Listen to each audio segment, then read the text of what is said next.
Salam əziz dostlar, bugünkü dərsimizin mövzusu yenə də idarəetmə panelinin elementləri ilə bağlı olacaq və bu dəfə biz iqravi устройство haqqında, proqram haqqında məlumat verəcəyik. Əlbəttə, bütün istifadəçilərin arzusu kompüterdə oyun oynamaqdır və bunun üçün müəyyən oyun avadanlıqlarından istifadə edirlər. Kompüterə alınmış və ya qoşulmuş istənilən bir oyun avadanlığının parametrinin tənzimlənməsi iqravi устройство adlanan xüsusi proqram vasitəsilə həyata keçirilir. Unutmayaq ki, hər bir avadanlığın özünün yükleme diski olur və bu yükleme diski vasitəsilə avadanlığın müxtəlif parametrləri əməliyyat sisteminə tanıdılır. Əgər yükleme diski yoxdursa, onda bu proqram bizim əyani köməyimizə gəlir.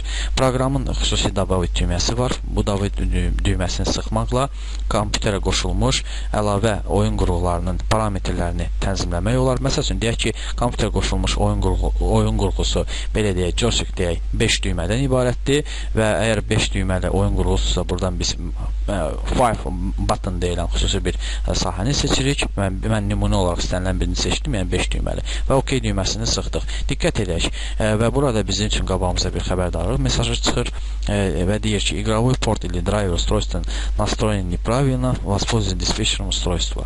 Bu onu göstərir ki, kompüterə qoşulmuş hər hansı bir oyun qurğusu düzgün qoşulmayıb və qurğular dispetçerindən istifadə etməyi tövsiyə edir. Əlbəttə, bizim nümunədə heç bir oyun avadanlığı kompüterə qoşulmadığı üçün bu xəbərdarlıq mesajının çıxması təbiidir. Əgər biz kompüterə oyun avadanlığı qoşsaydıq, onda bu cür əməliyyatlar yerinə yetirmək rahatlıq olardı.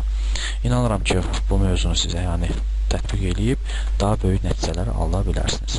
İşin sonunda OK düyməsini sıxmağı unutmayın. Çox sağ olun.